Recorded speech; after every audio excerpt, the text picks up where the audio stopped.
All right, buddy. So, what's your name and where you from for the people who ain't seen part one to your story? Hey man, my name is Joseph Serna. I'm from Stockton, California. Stockton, California, and you are a Green Beret, correct? Yeah, Green Beret now. I live in Fayetteville, North Carolina. Yeah. All right, North Carolina. And let me ask you something, man. Well, first off, ladies and gentlemen, if you ain't seen part one of his story, it was action-packed and entertaining to say the least. For me, it's always like that when it comes to war stories, I guess you could say, of any kind of nature. There's something I always want to know, like when it comes to military, man. You know, out here you got gang members and fake gang members that get checked when they see someone that they think is impersonating them.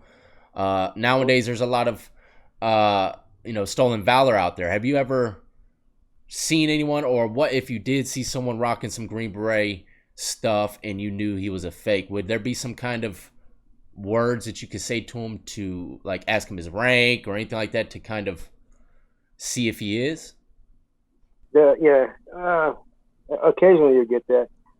But for me, man, I don't really play that. Like, who, if he's rocking a Green Beret, and, I say what's up. But I don't get into that. I walk around with my head higher than that. You know what I mean? I don't go around looking for that kind of stuff. Yeah. And but if they approach me about it, and if they see, they ask, and a couple times they ask about my background and my history and what group I come from. And there's some normal stuff that you can ask somebody and to see if they are really who they say they are. And one of them is the basic stuff is like what group you from, what team are you from, and stuff like that. But I don't get into that stuff. They'll ask me and I'll share it with them, but I don't get into that shit. Yeah. I don't know, maybe, I know me personally, if I was, in the military, did my stuff, and I was sitting at a bar and heard some clown saying some shit, I knew he was full of it, I would probably have to say something. You know what I mean? I didn't know if maybe you came across situations like that. I know a lot of people wonder about this stolen valor going on, and how they could really, determine whether or not they're telling the truth. But that's good input. Yeah, most guys ain't really looking for it, Yeah.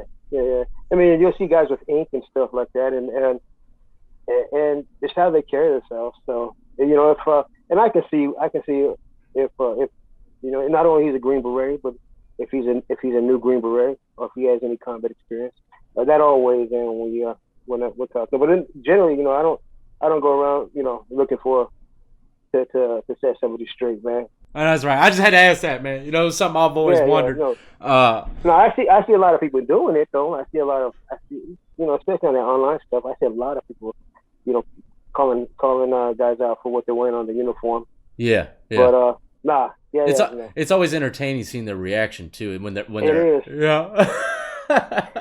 I'm a little embarrassed for those guys. Yeah, I know, it's a little cringe, man. Yeah. It's a little cringe, but it's all right. All right. So you said they get some ink. Is there like particular Green Beret tattoos that people get? Yeah, we have the crossed arrows. If we have a crossed arrows, and it says our motto on the day, Pt.2. Yeah, and that's kind of the typical tattoo you see, or the team, or whatever. Yeah, we were talking about that motto earlier. We had a few interruptions with the interview, ladies and gentlemen. But tell the people that motto. What is it? What does it stand for? So it's Deo Pt.2 is free the oppressed. So it's kind of something that when we deploy and we go down range and we train other people to help themselves, I guess. And so that's kind of the mantra we live by. It's like to free the oppressed. And that's Latin, correct? Yeah, Latin. Okay. You told us quite a bit of stories in the beginning, like I said, and did you ever, was it rare to work with regular troops, I guess you could say, or were you always with your team only? No, that's a good question. I have a lot of respect for the regular Army and the infantry guys, and fortunately, that I was blessed to work around a bunch of 10th Mountain Divisions those guys out of New York, and those guys are pretty badass. So we own a little fire base out in the middle of nowhere, and every rotation, the big Army comes through and does their operations. during the cycle, just a big sweep. And so they had pre-positioned some infantry guys, and those guys were waiting. Those guys were waiting for their rotation, get out there and get it on with the bad guys. So while they were waiting, we were like, "Hey man, you guys want to come along with us? Do some missions?" They're like, "Hell yeah!" They're like, "Cool." And so I got to know these guys during some of them operations, and so eventually their time came where they had to leave the wire, or leave the base and do their missions, but we weren't allowed to participate in these operations. Big Army owns the battlefield. Yeah. They're like, "Hey, SF guys, we got this," right? And so, but I got to know some of these young troops, man, and these guys were usually 19, 20, just married, first deployment, right out of high school. So I got to know these guys, and one day I get a call when I'm on base that they're doing the operations, and they said, "Hey, 10th Mountain just got hit." And the guys we were working with, some of those guys in a little small hospital back there on the base. All right. So I went over and seen some of them kids, man. And so I got to the hospital, man. The squad I was working with, that was the squad that was hit. And I pull up a chair to one of these young guys, and he looks at me, man, and he says, "Hey, Sarge, hey, where were you?" And I'm like, "What do you mean, where was I, man?" He said, and he went on telling the story. He said, "Hey, on patrol, my squad leader took an RPG to his chest, and his body parts knocked me out, and knocked the rest of the guy. He didn't even blow up. The impact was so great that his limbs came off and knocked out 4 or 5 of these guys on his team. And this dude was broken up, man." And I'm like, well, I said, "Did he just got hit in the chest in front?" He said, "Yeah." And he started asking me, and he started putting a weight on my shoulder. And unintentionally, he started putting weight on my shoulders. Because you weren't there, right? But you weren't allowed. I wasn't there. Yeah. And I seen all his boys right there laying next to him, man. And you gotta remember, these kids are 19 years old. Yeah, they don't need to see that shit. And so I said, he said my squad leader was blown in half, and the rest of his life he's gonna start remembering this shit, about his squad leader and the trauma he's seen. And I couldn't help him. I started, I didn't want to get sad in front of him. So I said, "Hey man," he said, and he keeps telling me, he says, "Hey man, I felt like he trusted us and he needed us out there." And he says, I said, "Hey man, where were you guys at? I can't go out there now, but where were you guys at?" And he says, "Well, a mountain comes this way, a mountain comes this way. It's a small pass. There's a river that runs through it."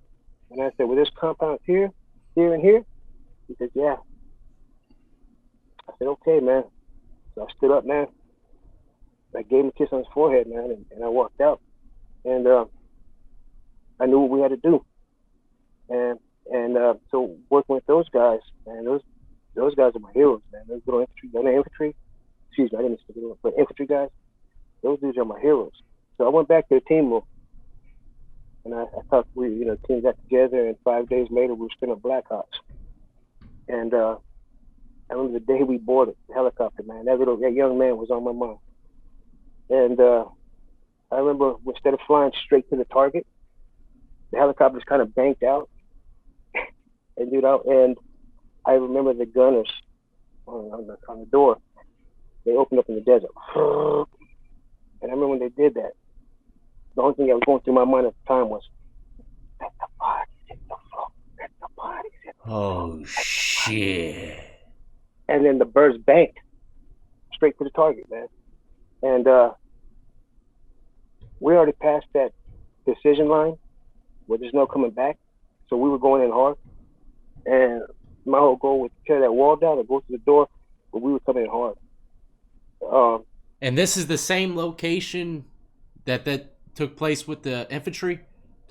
Yeah, exact same area. Yeah. We hit the exact same compound. And so we came in, and there was just a little area just for us to bird the land. And then we jumped off the bird, and we still had our Afghan National Army we were working with, so they were with us. But remember, they can't communicate with us through radios. So we have a translator, but when we get off the bird, we all jump out, and then we get adjusted to the nighttime, and the helicopters take off. And I remember the compound. I was about 100 feet, about 200 feet away, and we're all in line now in the tree line. And there was a man standing at the edge of the compound, and he had something in his hand. I'm like, man. And so my boss and I were like, hey, went to fire a warning shot. And then I'm like, man. I said, hey, if I fire a warning shot, that dude's coming down, because there's 20 guys next to me that can't hear you tell me this, and if they think I'm firing, they're gonna light this dude up. Yeah. And so we're still discussing, and pow, I hear a shot. Oh hell! And so this old man drops. Right? Gung ho, boy, gung ho. Gung ho. The guy got smoked right out the gate. Yeah. And then they're like, Joe, go take point. I'm like, oh, point. I'm always on point. Yeah. So I was like, all right, let's go. And it wasn't too far to walk to the compound. And I remember Point is the leader, right? The lead man. Yeah. And I remember getting to the old man, bro, and his arms. I don't know how he died, whatever. He died with his arms straight out. Dude, I got to step over this dude, right? And it's just a weird situation, man. To make the other guy fell. So we get to the wall, and right before the breach point, right before we enter the house, that's called the breach point. And I tell my partner, I said, hey, all right, I said, we're gonna put a charge on the door. We're gonna blow this door off the hinge. If that door is open, then we're gonna throw some grenades in the compound, and then we're going. He said, all right. So he puts his knives down, his MBGs, kind of peeks around the corner, real quiet, comes back. By this time, everybody knows that we're there. Yeah. And he says, hey, they call me Cholo. That was my nickname. Cholo. He's like, Cholo, door's open. I said, all right, man, let's prep our grenades. So we pull them out, prep them. All right, throw them. All right, it was off. So real grenades or flash grenades? What? Regular grenades? No, this is fragmentations. Okay, frags. Okay. Fragmentations. M67s. So we throw them, boom, boom, boom, and we go in, and then we do our business. And so now it's time for us to get ready to leave, man. And I'm sitting in the main courtyard, and I was like, man, I was telling my partner, man, these people are sick. I said, why, Joe? I said, look at all these goats right here, man. They kill all these goats, and they don't have nowhere to put them. How are they going to refrigerate them, right? How are you going to do all that shit? And they're still alive, man. And he looks at me like, Joe, that was your grenade. I said, oh, shit. I fragged. I was like, man, you got any money on you? Because now we got to pay for these people. We don't have to do that thing, but you can't just take their livestock. So I'm like, hey, I got a couple hundred. So we pay him, and I'm like, hey, what about Pops outside, right? And he's like, man, shouldn't be carrying a gun. All right, cool. Oh, so dude did have a gun on him, huh? Yeah, he was dirty. Yeah. And so we're sitting on the target way too long, and this is normal. This is abnormal time I'm talking about, because usually we hit the target, we're in and out, and we don't give the enemy time to adjust and set on our position. Yep. But we set maybe that goat drug. It took us a little time to get things together. Oh man! Through our thermals, bro. You fucking smoked all them damn goats' boots. Let me ask you something though. Y'all are night vision, right? This was nighttime. Do all y'all have night vision? Yeah. Okay. And do y'all have like suppressors on at night too, or what? Nah, like we do some other missions where we're suppressors. Yeah. We're suppressors. Yeah, we're suppressors. Like if we're in a high fight, or like what we. But if we're going in a building, man, I want them to hear my bill. I want to hear that gun. You want to see? Yeah, you want them to see that, huh? Yeah. So we got some good equipment. You got some payback too, huh? Yeah, some payback. Hey, speaking of that, so we sat on that target too long, and they positioned around us. Oh shit! You're surrounded. So when we went to the target, we went to the helicopter to pick us up, man. They had set up a it's called I think the AK-74. It's their version of assault, a rifle. Okay. I know what that is. I played with this AK-74 In duty all the time. Call of Yeah. Duty. Call of Duty. Call of Duty. Yeah. 74, yeah. So man, so they came down and picked us up, man, and we were going to the helicopter, and they opened up on us, that 74. And then we opened up on them, and then the helicopters, we'll just leave it there when the helicopters opened up on. But my partner, man, he took 2 shots to the stomach, right? Yeah, he took 2 shots to the stomach, and it went right through him. And I could hear him, like, it's in my ass. I'm like, it's not in your ass, dude. It's in your stomach. And so the helicopters left us, they leave us, right? They take off, and I can hear him on the radio saying, hey, I knew this was going to be bad. I knew this was going to be bad. And I'm like, man, that's going to be bad. This is all right. What do we do without this joker? Right? So they end up landing, and we end up throwing this guy on the back of the bird, a helicopter, to fly him back to the base. My partner, get treated, and take us out. And when we land, so I see this person come up to the helicopter, but it has a bun on her head, right? A bun. And I'm like, oh, I'm taking my partner off. I'm like, hold on, man. What's this thing? Right? Oh, that girl's throwing all kinds of shit in the game now. Bro, so I said, hey, what's your name? Hey, the helicopter coming down. It's like, what's your name? She's like, blah, blah, blah. And so and she's like, is that your boy? They need help. And I'm like, yeah. And I take my hands, I kind of went there with her goggles, knocked off the dust. And I'm like, I said, when did you get here? She's like, I heard they're taking our boys back. And I'm like, can I get you lunch? Oh my gosh, shooting game at the same time, saving lives. Hell yeah. Now we're child support. What? Yeah. You married her? Yeah, dude. You married her? Oh, that's crazy, man. Yeah, but a few kids later, man. Yeah. Hey, that firefight get you locked in, though, for the first few I years, huh? They're like, woo! Woo! You can buy me lunch at a time, sir. Hey, that's too crazy, man. Yeah. She wasn't having it, though, man. Yeah. At first. I'm sure you see this all the time. You ask people, hey, you see them young bucks come in, and they might be bored sitting at base all day or something. You say, hey, you ready to go? You want to go out for a ride? And you probably see these guys raise their hand rather quickly, right? It's the same way for in a lot of prisons, you know. People that raise their hand to go put in work really quick. They're ready. They want to excel in the group that they're in. Is it, you know, in the military when they raise their hand quickly and then they finally get in the shits, right? They see shit for what it's worth. Are they so quick to raise their hand again? Well, I see some seasoned vets, bro. Some seasoned vets that and I can't say the position that they were in, that what was going through their mind. For example, I seen a guy that I looked up to that was that seen a lot of stuff and experienced a lot of stuff over there, and one of the guys on his truck, where the truck was hit, and the fuel had splashed on my buddy, and he was on fire, and he was throwing ammo cans out, and he ended up collapsing and ended up dying from that. But you know, the guy that was on that truck, you know, witnessed this, and kind of, I'm just going to be what it is, man. I seen the best dudes kind of take a step back and say, I'm not going to do this anymore.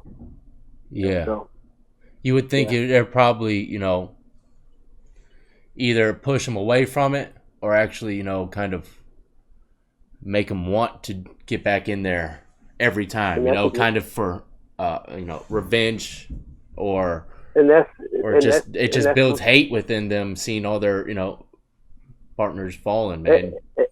And that's what, you know, we have this thing. It's called either fight or flight. You know, you try to get pushed too far to one side, you shut down. You get pushed too far to the other side, you know, you become overly aggressive, and that also can bite you in the ass, man. Because then you'll start, then you know, yeah. Let me ask you this, man. How do you know? You know, us Americans, we got pride, boy. We got pride. and we're ready to get the job done. You know, giddy up. But when do you know it's time to fall back? Is there anything, any kind of red flags that you see happening around you where it says, hey, retreat, we got to go? You're talking about like an actual firefight? Yeah, an actual fight. Is there, what are like maybe some red flags that would keep people from, you know, saying, hey, let's go get it, you know? We got to go. We got to leave now, man. Yeah, that's a good question. No, it was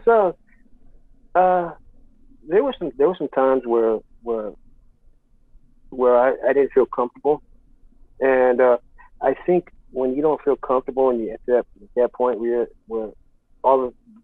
there's so many pieces going on, you know, like especially on the battlefield where you're trying to outposition people, but when you leave yourself exposed, you know, that's when it's kind of like it might not be an overwhelming force that you're fighting against. It might be one guy that's gonna take a pot shot. You're on the way out. You know, he might get lucky or he might not. But it's not like they're setting up, you know, this ambush. Well, they are sometimes, but most of the time it's kind of like, hey, you've done it so much. You know, it's one of those things where, man, this is not a good time. Not necessarily Sixth sense type of thing. Yeah, but not necessarily break contact. Yeah, sixth sense. Like you know if something's coming up. Well, let's say you got orders, you know, from top up. Push this compound, push it. We want this thing taken out. Do you ever have the ability, or the squad leader or whoever who's running the squad at the time, to go against the orders that was from above and say, yeah, we got to retreat. This is going to be a failure. Would they be held responsible in a negative way for that? Yeah. If there's a mission, and now there's a difference between breaking contact and failing a mission. I mean, breaking contact means you just fall back and you kind of reassess the situation and go back at it again. Giving up and just saying, you know what, we can't do it, that's another thing. And that's something we don't breed. You know, once we're on the ground, and, you know, I had some moments where I'm like, this is kind of a bad situation, and we call up and they're like, no, you're going to stay out there. Well, and, you know, it's like, so what happens next is like, okay, bring some helicopters and drop some more ammo, because we're black on ammo. But I've never had a situation where there was like they would say, all right, guys, you know, you can't do it. So it was always, we're always going to finish it. You know, maybe not the way we planned to finish it, but we had to get the job done. That must be pretty damn scary, man, running low on ammo out there in a firefight. There's a few times they had to resupply. Yeah, there's a few times they had to resupply. And they'll just kick out ammo sometimes. What do you mean? They just drop them from the chopper right on y'all or something? Well, we built these pallets before we leave on our mission. We built these pallets. Nothing but ammo, man. There's nothing but 5.56, Mark 19 shotgun, ball, any type of ammunition you want. That pellet's just meant to kill, and then they'll parachute it into us. We'll put a parachute on it, and so when they're coming over us, they'll just push it out, and hopefully it gets close to us. And if it lands close to us, I mean, we can not necessarily always ammo, but sometimes they need a tire, and they'll just put it on a bundle, and they'll just kick it out. The plane it comes really low. You see about 4 or 5 shoots come out, and that's the pallets are supplies. I wonder how many of those got taken by the enemies. Can you imagine an enemy getting one of those pallets? Oh, they're like, oh, shit. War's over, boys. Let's take them out. Let's ready for the next one. So they did do that, man. They dropped some stuff where we couldn't get our trucks to pick it up. So we had to take all that stuff, and we just blew it in place. Like we blew it up. Yeah, we just had to put it in a big old pile and throw some C4 on there and just lit it. But it was a lot of ammo. Yeah. And I'm sure all of it didn't blow up. Yeah. Hey man, that must be one hell of an adrenaline rush, kicking in those doors, man. And you don't know what's behind them. You know what I mean? Dude, put explosives on the door, man. It goes off. Yeah. Yeah. Yeah. So yeah, you're keyed in, and you know, I put my first breach, man. I put a quarter block of C4 on it, and it was this huge door. How big is And, about a quarter block? about 2 inches, maybe. Okay. 2 inches. Yeah, it's enough to take down a garage. It's plenty enough. But my first mission, I'm like, let's put 2 quarter blocks down there. There goes the goats. There goes the goats. There goes the ghost, and the whole team was stunned. Yeah, that's a little too much, man. No need for flares. The chopper sees us, boys. They're coming. They're out, man. That's crazy, man. But there's a hell of a rush, man, when you're doing it. Yeah. When you're doing it, yeah. That's unbelievable, man. Well, I'm making fun of the situation. I do that even with my prison content, man. Serious situations, but it's definitely not a game. This shit's life or death type of situations, man. And hopefully no one takes any disrespect by my, I guess you could say, dark humor. But let's talk about something a little more serious, I guess you could say, when it comes to ethics. Ethics, man. Mm-hmm. Have you ever came across a situation that really tests your mind when it comes to the ethical way of doing things, I guess you could say? Yeah, absolutely. And that's a real good question, because I think a lot of us get put in positions. And look, man, I most of my guys, man, I know, man, they got a good moral compass. Yeah. They're not out there just slinging lead, just to sling lead. Yeah. Yeah. And back at home, when we do our training, we can simulate scenarios and put us in situations where you're like to make the right or wrong decision. But the only thing we can do is simulate, and you're not really getting shot at. So maybe get somebody tired and then have them go through the scenarios. But when you're in Afghanistan and you experience a lot of your friends getting killed, or you're seeing civilians getting killed, or you have close calls, that doesn't skew your mind. That kind of makes you use it to justify things. And how you were saying that earlier, you were saying fight or flight. Well, it's easier to make a decision in that gray area. And so, and I give an example of one. We were doing this mission, and we were out there for a couple of days, and we were in a valley, and there's only literally one way in and one way out, and we couldn't cross the open desert, so we had to go up these switchbacks. It's real narrow all the way to the top, and we received word that they were sent in an IED. And so we confirmed it was. We said, go ahead and drop on them. There's 3 guys, and then we got to the top after that to pass by, and these 3 guys were one of them was just smoked. I went over, and he was gone. The other 2 were like, hey, on their way out. You know what I mean?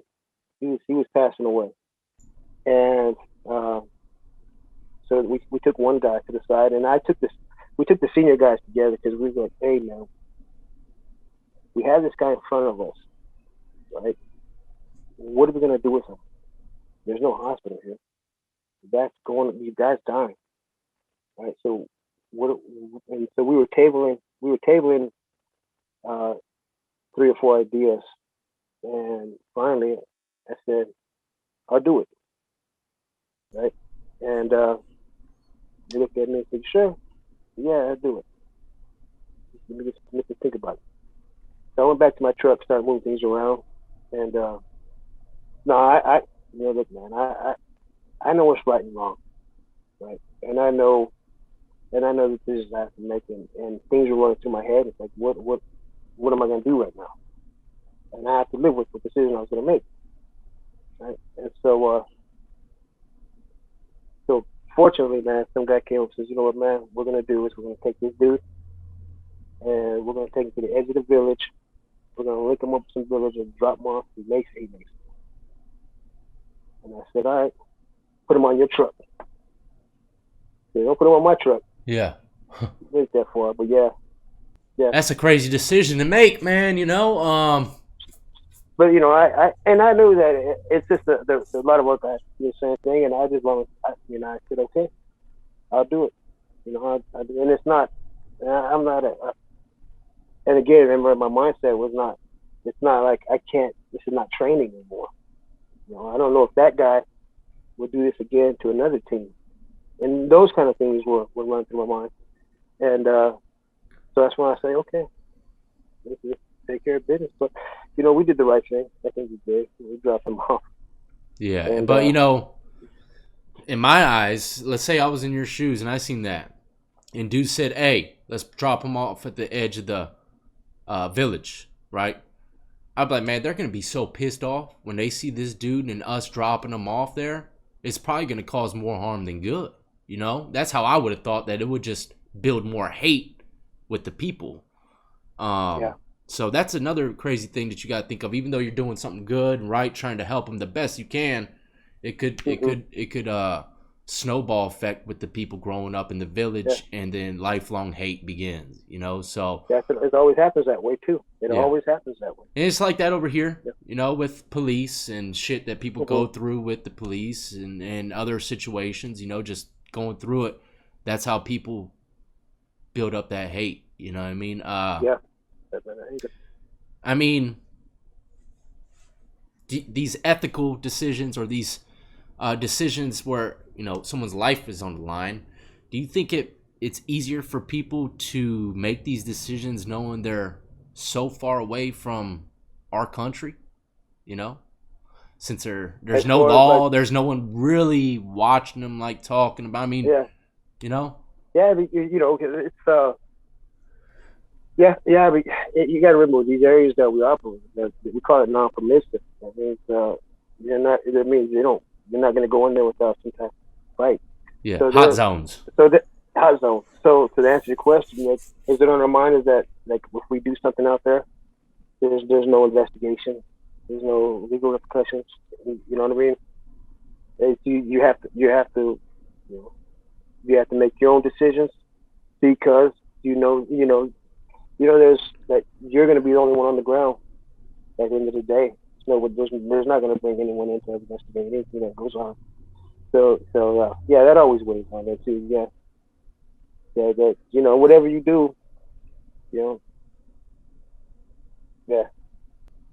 And plus, you see all your, you gotta remember, you're seeing a lot of friends get hurt, and it doesn't make it easier to make any decisions. You hope that you're gonna make the right decision and a better outcome for it. It's just not. We're not. Again, we still have a good moral compass. Yeah. It's just some of the situations we put in that they don't train us in school for it. They can't really simulate that much stress put on someone. So. Yeah. Have you ever seen someone that didn't have a good moral compass, and you're like, shit, he shouldn't be having a gun, man? I see some wild men. Yeah, I see some wild men. I see some guys that are like, man, we're gonna do an investigation. They can, some guys, some guys, and they're like that with, yeah. That's just how they are, man. That's just how they are, and everything they do. Yeah. I'm sure. Like I said, they probably just ain't got a good moral compass. And you gotta remember that, ladies and gentlemen. There's so many different people out there. You never really know. Especially coming in from boot camp, going out there first, you never really know who's next to you.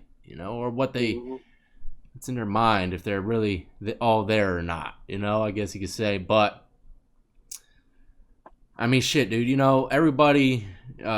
Probably for the most part, a lot of people that join the military, it's a great thing to do. It's a noble thing to do, honorable.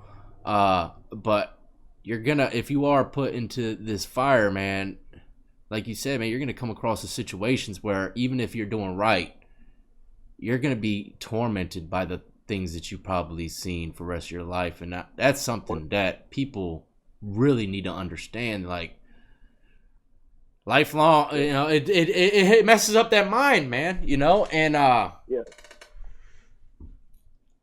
I didn't think about none of that stuff when I wanted to join the military. I didn't think about the mental distress I might go through from, taking someone out or seeing something, last words of someone right before they pass away, shit like that. You don't think about when you're trying to sign those papers. No, you're just a young guy, and being placed in that position is not. I know it's not a normal thing. Coming back to society, that's not something we deal with every day.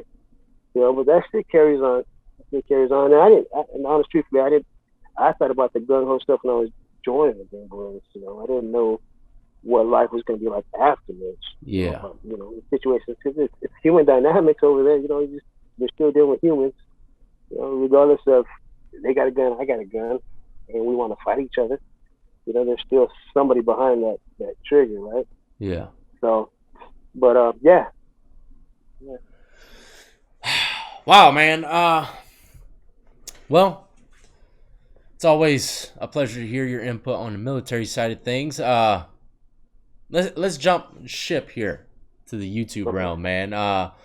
What'd you think about the video? You got a lot of good feedback from it, man. You got a lot of comments and everything, going on 40,000 views or something like that. Something like that, yeah. It was pretty cool. I knew that. I knew that I wasn't. Once people start hearing stories, they're like, "Oh, this guy's for real." Yeah. It's just not. Yeah. So it's kind of hard to adjust to check them. I guess like we were talking earlier, G-check. Yeah. It's kind of hard. It's kind of hard to do that, man.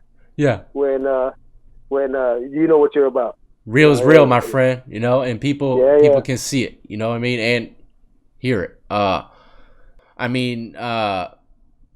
was it just seeing everybody's comments and their standpoint after your story was told? That off the video? Yeah. Yeah, man. I got a lot of positive stuff, man. I got a lot of feedback from outside organizations. Yeah. A lot of people interested in the story, and so they want to do some other things with it. So yeah, I got a lot of good feedback from it, and it was the experience for all that. If I had to do it again, and I probably would, but, this time I'd take a different approach, because I just I don't know, one of those things where it was I enjoyed the experience, and unfortunately my partners passed away over it and stuff like that. So and as long as I can shed light on their story, and with the guys who saved my life, I think it was worth it. I'm telling you, man, the guy who saved my life, I named my son after him. Unfortunately, he died that day, but I had the opportunity to share his story. Yeah. I know it's getting dark. I always get it dark to death and stuff like that. My bad. It's all good, man. Yeah. Hey, I know one thing that you're doing that I'm not doing, though. I don't know if I must not be doing something right, man, because I don't never get to go to no photo shoots. What the hell you taking photo shoots for? I seen on your Instagram, man. What was that about? Hey, bro. Hey, so if you noticed that I wasn't moving, I had a broken leg, right? It looked like I had a kickstand. Yeah. Right? So I'm leaning back, with the kickstand. But that was now there's a book coming out called the 20-Year War, and what they're gonna do is just take photos of a bunch of guys, and share their story after the military, and then once they get that book done, they're gonna turn around and sell it, and I guess all proceeds are gonna be donated to nonprofits. That's all right, man. So what is this war called? Iraqi war? I know they have like Desert Storm, Vietnam. What is this considered? So was it a 20-year war? Is that literally what like it? 20-year war means from like 9/11 on today. Okay. So, but in Iraq we call it OIF, Operation Iraqi Freedom. Iraqi in Freedom. Afghanistan, okay. In Afghanistan we call it OEF, Operation Enduring Freedom. Enduring, like OEF. Yeah. Oh. So that's the Afghanistan campaign, but OIF is the Iraq campaign. Yeah, but probably because they don't want to hear Operation Iraqi Freedom out in Iraq too much, huh? Yeah. But so they're like, I'm already free. I'm already free. Don't come back. Thanks for the MREs and the bottled water. Got any steroids? Got some steroids out there? Some steroids right here. And keep your stupid soccer balls. We never wanted them anyway. Oh shit! Hey, no, but the combined both of those campaigns called Global War on Terror, GWAT, and that's the 20th part. Well, look, you got Instagram, correct? Do you got anywhere where people can follow you or actually reach out to you? You know, maybe for anything, you know, stories or whatever. Yeah. Well, I had that with that Instagram that I was running now, but I still have another Instagram called Beyond the Beret. Yeah, so it's just something I'm starting up for, you know, guys to share their piece too, and you know, just some stories I know. Dude, you might, hey, Beyond the Beret. That's a damn good, little slogan title right there. You know what I mean? You should definitely start cranking out the YouTube for sure, man. Yeah. You know? Yeah, that's another thing. But that's again, I told you I was a shitty combo guy. Yeah. So I got to get used to this stuff, right?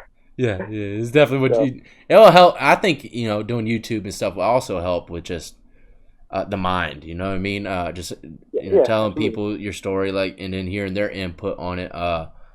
Believe it or not, a lot of the comment section helped me in certain situations when I was going through drama or whatever the case was. So, and also it helped me to take criticism.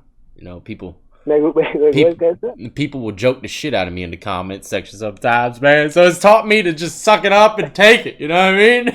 It's taught me a lot. What did you do with Lucy's stuff? God, man. Hey, look. If you were to give someone any advice about joining the military, man, before they signed up, what would you say to them? Oh, you know, I think it's a good time to serve your country. And always, if anyone wants to serve their country, man, I'm all for it.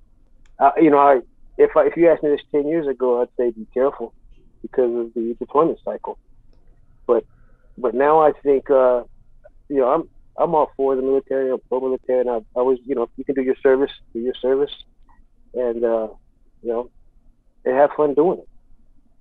Even if you do it for 3-4 years. It's just a rolling experience for especially a young person coming out of high school or college, just to get out of where they're at and experience other things in life. So I think all around life's lessons, man, there's nothing but benefits from that. Yeah. So, yeah. Good shit, man. Well, ladies and gentlemen, I'll leave everything pinned in the comment section description of the video for y'all to go follow him. And like I said, man, I appreciate you coming on once again. You're more than welcome on here anytime you want. You know what I mean, man? Yeah, they oppressively bad.